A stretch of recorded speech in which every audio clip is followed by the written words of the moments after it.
നമസ്കാരം, എല്ലാവർക്കും പുതിയൊരു കറണ്ട് അഫയേഴ്സ് വീഡിയോയിലേക്ക് സ്വാഗതം. നമ്മൾ ഫെബ്രുവരിയിലെ കറണ്ട് അഫയേഴ്സിൻ്റെ 5ാമത്തെ ക്ലാസ്സാണ് നമ്മൾ ഇന്ന് പഠിക്കാൻ പോകുന്നത്. 41ാമത്തെ കറണ്ട് അഫെയർ ആണ്. എല്ലാവരും റെഡിയല്ലേ?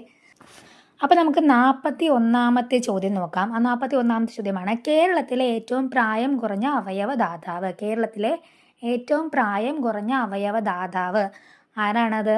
ആലിൻ ഷെറിനാണ് അല്ലേ ആ പേര്. നമ്മളത് പറയുമ്പോൾ തന്നെ നമുക്ക് ആ കുഞ്ഞാവയുടെ മുഖം മനസ്സിലോട്ട് വരുന്നുണ്ടാവും എല്ലാവർക്കും. 10 മാസമാണ് ആ കുഞ്ഞുവാവയ്ക്ക് പ്രായമുണ്ടായിരുന്നത്. അപ്പോൾ കേരളത്തിലെ ഏറ്റവും പ്രായം കുറഞ്ഞ അവയവദാതാവ് ആരായിരുന്നു? ആലിൻ ഷെറിനാണല്ലേ. 42ാമത്തെ ചോദ്യം നോക്കാം. 2026 നടക്കുന്ന കേരള ഇൻ്റർനാഷണൽ ഫോക്ക് ഫെസ്റ്റിവലിന് വേദിയാവുന്നത്. 2026 നടക്കുന്ന കേരള ഇൻ്റർനാഷണൽ ഫോക്ക് ഫെസ്റ്റിവലിന് വേദിയാകുന്നത് എവിടെയാണ്? അത് തിരുവനന്തപുരം ജില്ലയിലാണ്. അടുത്തത് 43ാമത്തെ ചോദ്യമാണ്: കേരള നവോത്ഥാന നായകൻ AK ഗോപാലൻ്റെ സ്മരണയ്ക്കായിട്ട് സ്മാരക മ്യൂസിയം ഒരുക്കുന്നത് എവിടെയാണ്? കേരളത്തിൻ്റെ നവോത്ഥാന നായകനായ AK ഗോപാലൻ്റെ സ്മരണയ്ക്കായിട്ട് സ്മാരക മ്യൂസിയം ഒരുക്കുന്നത് എവിടെയാണ്? അത് കണ്ണൂർ ജില്ലയിലെ പെരളശ്ശേരി എന്ന് പറയുന്ന സ്ഥലത്താണ്. എവിടെയാണ്? കണ്ണൂർ ജില്ലയിലെ പെരളശ്ശേരി എന്ന് പറയുന്ന സ്ഥലത്താണ് നമ്മുടെ നവോത്ഥാന നായകനായ AK ഗോപാലൻ്റെ സ്മരണയ്ക്കായിട്ട് സ്മാരക മ്യൂസിയം ഒരുക്കുന്നത്. അടുത്തത് നമ്മുടെ 44ാമത്തെ ചോദ്യമാണ്. ചോദ്യം ഇതാണ്: കുട്ടികൾക്കിടയിലെ ഡിജിറ്റൽ സ്ക്രീൻ ഉപയോഗം നിയന്ത്രിക്കുന്നതിനെ കുറിച്ച് പഠിക്കാൻ നിയോഗിച്ച 5-അംഗ സമിതിയുടെ അധ്യക്ഷയായി തിരഞ്ഞെടുത്ത പൊതുവിദ്യാഭ്യാസ സെക്രട്ടറി ആരാണ്? കുട്ടികൾക്കിടയിലെ ഡിജിറ്റൽ സ്ക്രീനിൻ്റെ ഉപയോഗം നിയന്ത്രിക്കുന്നതിനെ കുറിച്ച് പഠിക്കാൻ വേണ്ടിയിട്ട് ഒരു 5-അംഗ സമിതിയെ നിയമിച്ചായിരുന്നു. ആ 5-അംഗ സമിതിയുടെ അധ്യക്ഷയായിട്ട് തിരഞ്ഞെടുത്ത പൊതുവിദ്യാഭ്യാസ സെക്രട്ടറിയുടെ പേരെന്താണ്? ആരാണ്? കെ വാസുകി. ആരാണ്? കെ വാസുകിയാണ് ഡിജിറ്റൽ സ്ക്രീൻ ഉപയോഗം നിയന്ത്രിക്കുന്നതിനെ കുറിച്ച് പഠിക്കാൻ നിയോഗിച്ച 5-അംഗ സമിതിയുടെ അധ്യക്ഷയായിട്ട് തിരഞ്ഞെടുത്ത പൊതുവിദ്യാഭ്യാസ സെക്രട്ടറി. കിട്ടിയല്ലോ. അടുത്തത് 45ാമത്തെ ചോദ്യമാണ്: കേരള നീതിന്യായ ചരിത്രത്തിൽ കാഴ്ച പരിമിതിയുള്ള ആദ്യ ജഡ്ജിയായി ചുമതലയേൽക്കുന്നത്. കേരളത്തിൻ്റെ നീതിന്യായ ചരിത്രത്തിൽ കാഴ്ച പരിമിതിയുള്ള ആദ്യ ജഡ്ജിയായി ചുമതലയേൽക്കുന്നത് ആരാണ്? തന്യാനാഥൻ. ആരാണ്? തന്യാനാഥനാണ് കാഴ്ച പരിമിതിയുള്ള ആദ്യ ജഡ്ജിയായിട്ട് ചുമതലയേൽക്കാൻ പോകുന്നത്. 46ാമത്തെ ചോദ്യമാണ്: 2024 70ാമത് ഫിലിം ഫെയർ സൗത്ത് അവാർഡിൽ മികച്ച മലയാള നടനായി തിരഞ്ഞെടുക്കപ്പെട്ടത്. 2024 70ാമത് ഫിലിം ഫെയർ സൗത്ത് അവാർഡിൽ മികച്ച മലയാളി നടനായിട്ട് തിരഞ്ഞെടുക്കപ്പെട്ടത് ആരാണ്? അത് ബ്രഹ്മയുഗത്തിലെ അവാർഡിന് മമ്മൂട്ടിക്കാണ് ഈ ഒരു അംഗീകാരം ലഭിച്ചത്.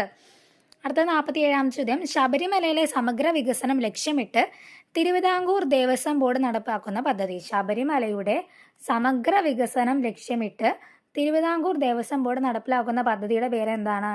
വിഷൻ ശബരിമല. എന്താണ്? വിഷൻ ശബരിമല എന്ന് പറയുന്ന പദ്ധതി എന്തിനാണ്? ശബരിമലയുടെ സമഗ്ര വികസനം ലക്ഷ്യമിട്ടുകൊണ്ട് തിരുവിതാംകൂർ ദേവസ്വം ബോർഡ് നടപ്പാക്കുന്ന പദ്ധതിയാണ് വിഷൻ ശബരിമല. അടുത്ത ചോദ്യം നോക്കാം. 48ാമത്തെ ചോദ്യമാണ്: സംസ്ഥാനത്തെ വ്യവസായ മേഖലകളിൽ അപകടങ്ങൾ പൂർണ്ണമായി ഒഴിവാക്കി വിഷൻ 0 ലക്ഷ്യം കൈവരിക്കാൻ തൊഴിൽ വകുപ്പ് ആവിഷ്കരിച്ച പദ്ധതി. സംസ്ഥാനത്തെ വ്യവസായ മേഖലയിൽ അപകടങ്ങളൊക്കെ പൂർണ്ണമായിട്ട് ഒഴിവാക്കിക്കൊണ്ട് വിഷൻ 0 എന്ന ലക്ഷ്യം കൈവരിക്കാൻ തൊഴിൽ വകുപ്പ് ആവിഷ്കരിച്ച പദ്ധതിയുടെ പേരെന്താണ്? K safe. എന്താണ്? K safe. ഓക്കെ. അപ്പോൾ നമുക്ക് അടുത്ത ചോദ്യം നോക്കാം. അടുത്ത 49ാമത്തെ ചോദ്യമാണ്: കേരള സർക്കാരിൻ്റെ ഓൺലൈൻ ടാക്സി പ്ലാറ്റ്ഫോം. കേരള സർക്കാരിൻ്റെ ഓൺലൈൻ ടാക്സി പ്ലാറ്റ്ഫോമിൻ്റെ പേരെന്താണ്? കേരള സവാരി. എന്താണ്? കേരള സവാരി എന്നാണ് കേരള സർക്കാരിൻ്റെ ഓൺലൈൻ ടാക്സി പ്ലാറ്റ്ഫോമിൻ്റെ പേര്. ഇനി ഈ കേരള സവാരിയുടെ ഗുഡ്വിൽ അംബാസിഡറായി തിരഞ്ഞെടുത്തത് ആരെയാണ്? കേരള സവാരിയുടെ ഗുഡ്വിൽ അംബാസിഡറായി തിരഞ്ഞെടുത്തത് ആരെയാണ്? സഞ്ജു സാംസണെയാണ്. അപ്പോൾ 2 ചോദ്യം നിങ്ങൾ മനസ്സിലായല്ലോ. കേരള സർക്കാരിൻ്റെ ഓൺലൈൻ ടാക്സി പ്ലാറ്റ്ഫോമിൻ്റെ പേരെന്താണ്? കേരള സവാരി. അതിൻ്റെ ഗുഡ്വിൽ അംബാസിഡർ ആരാണ്? സഞ്ജു സാംസൺ. അപ്പോൾ ക്ലിയർ ആയില്ലേ? നമ്മുടെ ഇന്നത്തെ ലാസ്റ്റ് ചോദ്യമാണ്: കുട്ടികളിലും യുവാക്കളിലും കണ്ടുവരുന്ന ഡിജിറ്റൽ ആസക്തിയിൽ നിന്ന് മോചനം നേടുന്നതിനായി കേരള പോലീസ് ആരംഭിച്ച സെൻറ്റർ. കുട്ടികളിലും യുവാക്കളിലൊക്കെ കണ്ടുവരുന്ന ഒരു ഡിജിറ്റൽ ആസക്തി ഉണ്ടല്ലോ, അതിൽ നിന്നും മോചനം നേടുന്നതിനായിട്ട് കേരള പോലീസ് ആരംഭിച്ച സെൻറ്റർ കേരള പോലീസ് ആരംഭിച്ച സെൻറ്ററിൻ്റെ പേരെന്താണ്? DDAD centre. Digital D addition. അപ്പോൾ ഇനി നമ്മൾ 10 കറണ്ട് അഫയേഴ്സ് നമ്മൾ പഠിച്ചു. ഇനി നമുക്ക് എന്താ ചെയ്യാനുള്ളത്? ഇപ്പോൾ പഠിച്ച കറണ്ട് അഫയേഴ്സിൻ്റെ ഒരു മോക്ക് ടെക്സ്റ്റ് ചെയ്യണം അല്ലേ? അപ്പോൾ ഡെയിലി കറണ്ട് അഫയേഴ്സ് ക്യൂസ് എന്നൊക്കെ പറഞ്ഞിട്ട് ഞാനിവിടെ എഴുതി വെച്ചിട്ടുണ്ട്. നമുക്ക് പെട്ടെന്ന് അതൊന്ന് ചെയ്ത് നോക്കാം.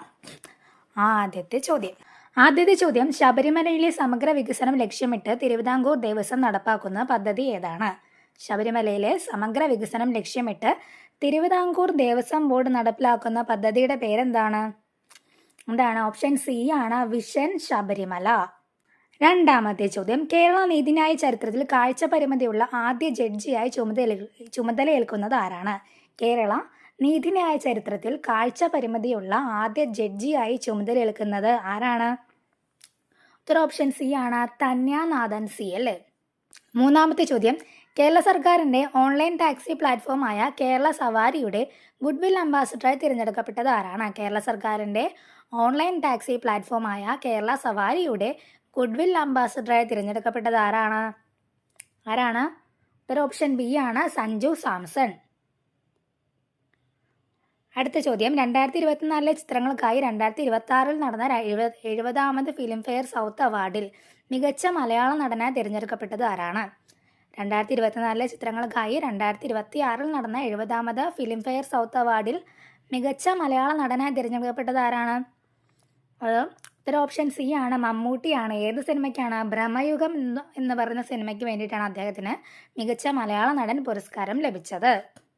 അടുത്ത ചോദ്യം കേരളത്തിലെ ഏറ്റവും പ്രായം കുറഞ്ഞ അവയവദാതാവ് ആരാണ്? കേരളത്തിലെ ഏറ്റവും പ്രായം കുറഞ്ഞ അവയവദാതാവ് ആരാണ്? ഉത്തരം ഓപ്ഷൻ ബി ആണ് ആലൻ ഷെറിൻ എബ്രഹാം.